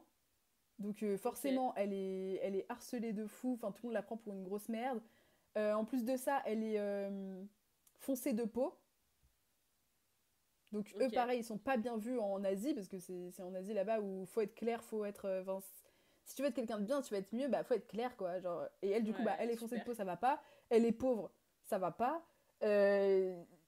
Genre pour eux, en fait, pour tous les autres élèves, elle a pas sa place pour être ici. Et elle, bah, encore une fois, elle se dit, mais non, en fait, moi, j'ai décidé d'être ici. Je suis ici. Et tu vas fermer ta gueule et moi, je vais te faire fermer la gueule et je vais être la meilleure. Et pour être la meilleure, encore une fois, elle donne tout. Et tout, quand je te dis qu'elle donne tout, c'est une folie. Et quand je dis ça? Ah, mais en fait, il y a un truc, je peux pas le dire parce que c'est du spoil. Ouais. Mais quand je te dis qu'elle est prête à faire ça, genre, c'est comme si je te disais, vas-y, bah, franchement, ça. Tu vois, par exemple, je sais pas, mon corps, il me donne trop d'énergie, genre, j'arrive pas à travailler parce que j'ai pas assez d'énergie, je me coupe en deux parce que comme ça me diminue mes efforts par deux. Et comme ça, je suis plus intelligente, tu vois. C'est limite, tu vois, genre. Ok. Il y a un truc qui la dérange. Franchement, vaut mieux l'enlever, elle l'enlève. Genre, elle est incroyable. Elle est folle. Et du coup, voilà, elle va être en fait dans cette école. Et du coup, il y a de la magie. Il y a un petit peu des... dans cette école, tu as par exemple ceux qui vont être les stratèges. Tu as ceux qui... Enfin, c'est, tu vois, par plein de catégories. Tu vois ce que je vais dire? Un peu les factions, quoi, un peu. Ouais, voilà, exactement. Et du coup, elle va en choisir une. Et dans ce truc-là, du coup, elle va essayer de se perfectionner. Mais là, pareil, tout, en fait, ce qui est fou, c'est qu'encore une fois, tout est dans le désespoir. Et tout est dans le... Si tu donnes pas tout, tu peux pas y arriver.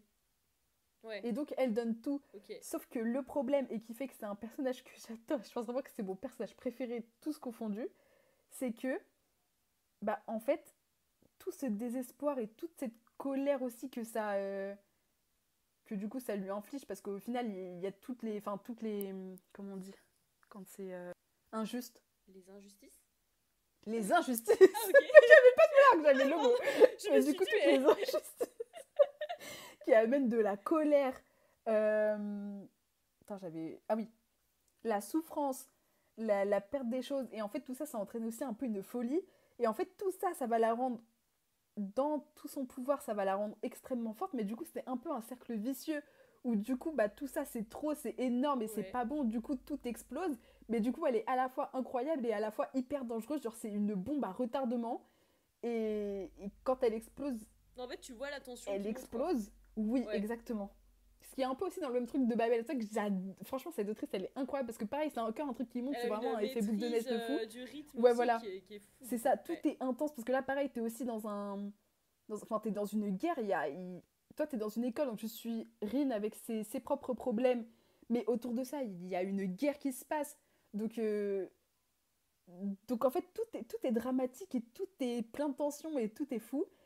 Et du coup, bah voilà, c'est ce qui fait qu'elle est magnifique et c'est pour ça que je l'adore. Et à la fois que j'osais pas... Enfin, c'est pas que j'osais pas trop en parler avant, mais en fait, je me dis, je n'ai lu que le tome 1. Si le tome 1, c'est tout ça. Mais tu te dis, pour certains, mais ça, ils te le font en 3 tomes, tu vois. Alors que tout ce qui se passe dans le tome 1, c'est juste 1. Mais qu'est-ce qui va se passer après? Et justement, elle est jeune et tu te dis aussi qu'elle fait plein d'erreurs. Mais en même temps, est-ce qu'elle est bien accompagnée? Oui et non, parce que du coup, bah, elle se retrouve seule du jour au lendemain. Donc oui, à chaque fois, elle a des professeurs, à chaque fois, elle a des gens vers qui elle peut s'accrocher. Mais même eux, est-ce qu'ils sont forcément bons? Est-ce que eux, ils ont aussi envie de s'attacher à elle? Parce qu'au final, c'est quand même des profs. Même elle peut pas vraiment s'attacher à eux. Les élèves, c'est pareil. Avec qui elle peut faire confiance, qui elle peut pas faire confiance. Enfin, c'est vraiment ce livre-là, c'est une folie. Donc juste pour ça, déjà, je trouve ça fou. Et l'histoire derrière, elle est aussi incroyable parce que vraiment, j'ai dit genre peut-être un tiers de ce qui se passe. Mais on pourrait genre parler, tu vois, genre je pourrais te prendre un autre sujet et te l'approfondir sur un autre truc de ce livre-là. Parce que tout est hyper bien approfondi, tout est fou. Et vraiment, c'est pas pour rien que ce livre est une hype de fou. Par contre, il est pas pour tout le monde. Parce que des trigger warnings, mais même moi, j'ai jamais été... pourtant, j'ai lu des trucs où, ouais, c'est dur. Ouais, c'est ça. qui me choquait déjà avant, où ouais, c'est dur à lire et t'aimes pas trop lire ces chapitres-là, même si bizarrement ça te pousse à te dire bah ouais, ça existe, et même si c'est des trucs que moi j'ai pas vécu, bah ça existe et c'est horrible. Et là, bah Oui. du coup, tu assistes à des crimes de guerre, et c'est mais vraiment le dégueulasse, pour le coup, c'est vraiment dégueulasse. Et c'est juste horrible, la violence de ce que les gens peuvent faire.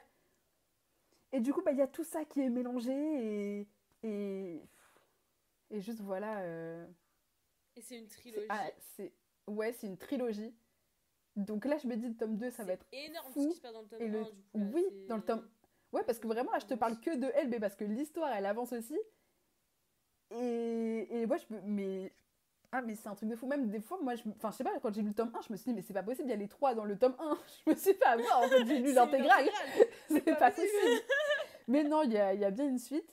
Et, et voilà, c'est vraiment c'est à lire pour ceux qui ont le cœur accroché, je sais pas comment on dit, mais pour ceux qui sont pas trop sensibles, parce que si vous êtes sensible, franchement, non, ça va juste faire du mal pour rien. Quand tu dis trigger warning, c'est quoi? C'est des trucs genre. Enfin, j'imagine, moi du coup je l'ai pas lu, mais ça doit être des trucs genre viol, Ouais, violence physique, c'est ça. C'est raconté. meurtre. Ouais. Enfin, elle-ci, après, oui, elle se prend des coups, etc. Mais genre, quand Et ça parle de viol, c'est. Enfin, c'est. Tu vois, c'est raconté. Genre, c'est pas un tu truc vis que pas t'as la scène à l'impression la de le vivre. première personne. Non. Mais même comme ça, où Après, ça justement, tu reste te dis, mais du violent, coup. mais Oui, ça reste super violent. Mais du coup, voilà. tu te dis, bon, bah, t'es détaché. Donc, tu vois, tu le prends peut-être un peu moins personnellement. Bah là, c'est pas forcément le cas, genre. Moi, Mais vraiment, en je n'ai plus, pas tu pu l'as lu continuer de en lire anglais. après. Je l'ai Parce que, lu en anglais, c'est-à-dire que j'ai pas, parce que moi, enfin, je trouve j'ai compris, mais ouais, je en comprends pas anglais, tout. Oui, c'est ça, j'allais dire, c'est en ça. anglais, moi, en plus, généralement, les scènes, elles me heurtent, enfin, pas moins, mais, tu sais, genre, c'est le temps que je comprenne. Oui, Mon bah cerveau, c'est ça, il se parce dit, que des oh, fois, t'as besoin de oh, finir le paragraphe oh, pour dire ah, c'est ça, tout ça oui, qui s'est oui, tu passé. fais, oh, waouh, et Ouais, du c'est coup, ça. ça met plus Alors de que temps là, en ah, mais français, oui. mais la bastos, Et donc, ça doit être mais oui, et terrible. ce qui est fou, c'est que justement, moi, j'ai vraiment pas tous les. C'était vraiment très dur à lire. J'ai vraiment mis un mois pour le lire parce que c'était super dur. Il y a plein de mots que je connais pas, etc. Et bah, ça m'a pas empêché que ce chapitre-là, déjà après ça, je pouvais rien. J'ai pas pu lire après. Et qu'il me marque d'une façon. Genre, je comprenais, même si je me disais, je sais pas exactement ce qui s'est passé. Après, t'as le mot d'après où tu dis, ah, ok, c'est bien ce que j'ai compris. Et bah, ça te. Tu te dis, mais c'est fou, comme t'as même pas besoin d'avoir la traduction littérale Oui, exacte du mot pour te dire, bah, c'est ça qui s'est passé. Parce que ouais. on te raconte un peu les détails et c'est hyper choquant, c'est affolant. Et je trouve ça bien aussi de l'avoir parce que du coup, bah, ça rend le truc bah, encore plus grave dans les guerres, tu vois. Parce que souvent on se dit, oui, il y a la Mm. guerre à tel endroit, il y a ça qui se passe, les gens ils sont affamés, on leur donne rien, ils sont blessés, on les aide pas, etc. Tu le sais, mais quand on te décrit des scènes, alors c'est horrible et c'est pas pour tout le monde, mais du coup ça te rend le truc encore plus vrai. Et du coup, après ça, tu peux pas te dire, mais oh, la guerre c'est autre part, c'est chez les autres et on n'y pense pas, non. Genre ça Ouais. te met un coup dans la tête Bah en fait, je pense que ça te et rappelle la réalité qu'il y a derrière le mot. Parce que c'est la guerre, oui, il y a des conflits armés, il y a des conflits. En fait, c'est des mots qu'on entend malheureusement souvent. Et du coup, ouais, ça perd en fait son sens. totalement. Et c'est un truc de fou parce que ça résonne vachement avec un truc que j'ai lu ce matin. En fait, je lisais un article où il y avait des gens qui étaient en train un peu de faire des, des calculs et tout sur la population à Gaza pour essayer de faire un peu bouger les choses et de faire remarquer que là, ils s'approchent des vrais des signes rouges et officiels de ce que c'est la famine. Et moi, je Ouais. trouvais ça dingue. Enfin, en fait, ça m'a choqué. C'est bien de le faire parce qu'il faut essayer de montrer le plus possible ce qui Mhm. se passe. Mais ça m'a choqué dans l'autre sens de me dire, ok, en fait, il faut qu'on en vienne à là. Il faut qu'on ait, je sais plus c'est quoi les chiffres, mais il faut qu'on ait genre un tiers de la population qui n'ait plus d'eau. Il faut qu'on ait un enfant sur 10 qui soit malnutri et en danger de mort pour qu'on se dise que c'est la famine. Ouais, pour que vous dites que bah, Mais là c'est grave et qu'il faut faire quelque mais chose, c'est alors que ça. c'était même Alors avant qu'il que fallait faire franchement, je quelque suis chose. désolée, mais c'est en fait C'est limite en fait quand ça juste. devient trop tard, on te dit bah c'est de la famine. Mais oui. Bah peut-être que si Et je me avant disais, mais on pouvait faire pourquoi? quelque chose, ce serait peut-être pas Oui, arrivé en fait. c'est ça, exactement, exactement en fait. Je me disais, mais c'est dingue de devoir mettre des chiffres là-dessus, alors que déjà un enfant qui meurt de faim, ça devrait pas exister. Ah mais oui. Donc Bah là pourquoi c'est comme t'arrives à me bah faire un pourcentage, genre c'est un truc de fou. oui. Bah là je refais un peu écho, bon, mais je me dis il faut quand même en parler parce qu'on parle de fiction etc. Mais c'est quand même aussi la réalité. Bah hier il y avait le président Macron à la télé Et le journaliste lui demande, il lui dit oui, mais il lui dit mais ce qui se passe, dites-le juste que c'est un génocide, tu vois. Et lui il est là, alors c'est pas un chef enfin en gros c'est pas un président de le dire, c'est aux historiens au moment où il trouve que c'est le meilleur moment, quoi, tu vois. C'est pas du tout ça sa phrase, mais en gros c'est ce que ça voulait dire. Oui, comme On si te c'était pas pose sa juste une position question. de dire Exactement. si c'est un Même si je génocide veux ou bien pas. entendre, c'est ça. Moi, je veux bien entendre que, je sais pas, par rapport à l'Europe, t'as peut-être des choses que t'as pas le droit de dire parce que, entre chefs, vous vous êtes dit, ok, vaut Ça. mieux pas qu'on dise ça parce que peut-être que ça va faire un gros effet et peut-être faire une guerre qu'on veut pas que ça devienne mondiale, quoi. Donc, Ouais. ok, mais dans ces cas-là, tu dis pas des choses comme ça. Tu essayes de nous le faire comprendre ou pas. Parce que là, je suis désolée, mais ça faisait vraiment je peux pas le dire, alors non, c'est pas ça. On te demande juste, c'est un fait, ce qui se passe là-bas. Est-ce que c'est un génocide, oui ou non? Genre, y a pas de... Parce que là, il nous enlève koh Le mec nous enlève koh pour une émission où, soi-disant, il va répondre à toutes les questions, il va être 100% sincère, blablabla. Bla bla bla. On te pose la question, tu sais très bien qu'on va te la poser Mais parce que cette oui, c'est question-là, ça elle est dans le tous pire. les commentaires, tu le sais. Mais Et oui. c'est ça ta réponse, c'est ça que t'as préparé pendant des jours et des jours avec Mais c'est tes surtout qu'en conseillers. plus, je trouve ça dommage parce qu'au final, encore une fois, c'est détourner le truc. Parce qu'en fait, Ouais. c'est juste revenir à la définition pure et simple. Parce que c'est vrai que historiquement, enfin, j'imagine que quelque part doit avoir une définition. C'est vrai que génocide, normalement, c'est tuer une population en particulier. Donc, est-ce que, tu vois, ça Bah, va être une connerie, de ça toute va façon, être dans des les sortes de détails commentaires, en fait. oui, il y a des historiens qui sont là qui disent bah je suis historien, c'est un génocide, on fait quoi maintenant?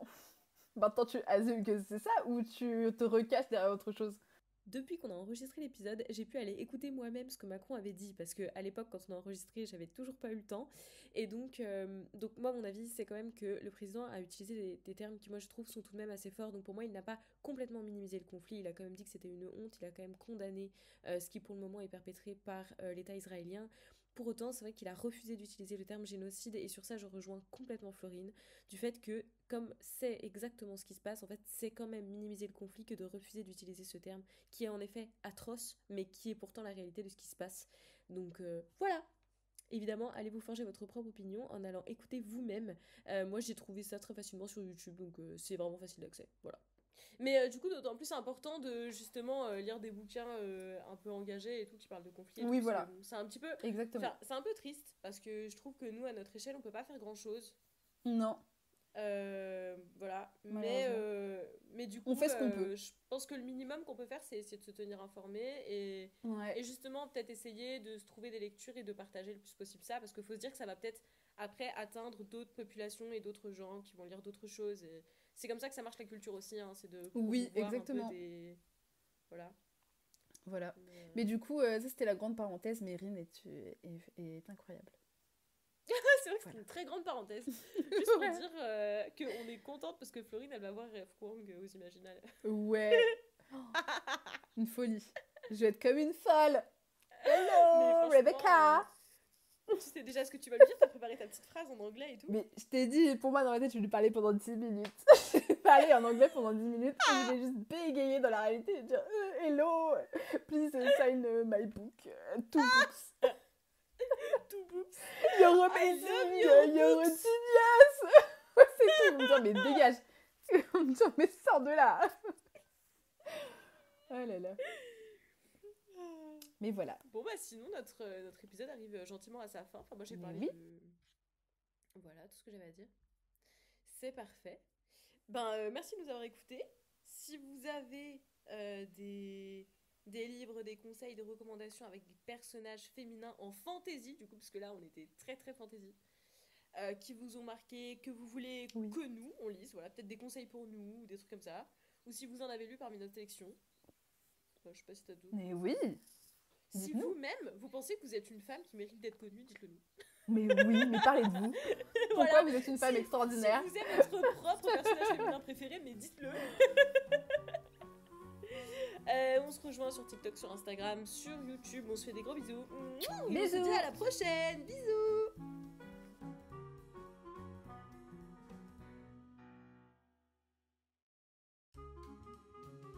Le microphone. Comme ça, je me moucherai plus jamais. C'est une catastrophe. J'en ai marre du pollen. Tu m'entends de loin? Attends, parce qu'il veut pas m'écouter déjà quand j'appuie dessus déjà. À un moment donné, en fait, j'ai compris, il faut juste dépenser de l'argent. C'est ça. En fait, quand les gens ils disent qu'à la fin, faut acheter un micro, ils ont raison, quoi. Ils ont juste totalement raison. Il y a 2 jours, il a chauffé comme jamais, j'ai eu trop peur, je l'ai mis dans le frigo. Je suis pas sûre. Je suis pas sûre que le mettre dans le frigo, ce soit la bonne idée, mais... Et puis comme ça, s'il explosait, il explosait dans le frigo, tu vois. Il pouvait pas me faire de mal. Oui, madame, vous avez une question au fond de la classe. On était en train de se plaindre. On a Nari qui vit au Caire. Je me suis cognée.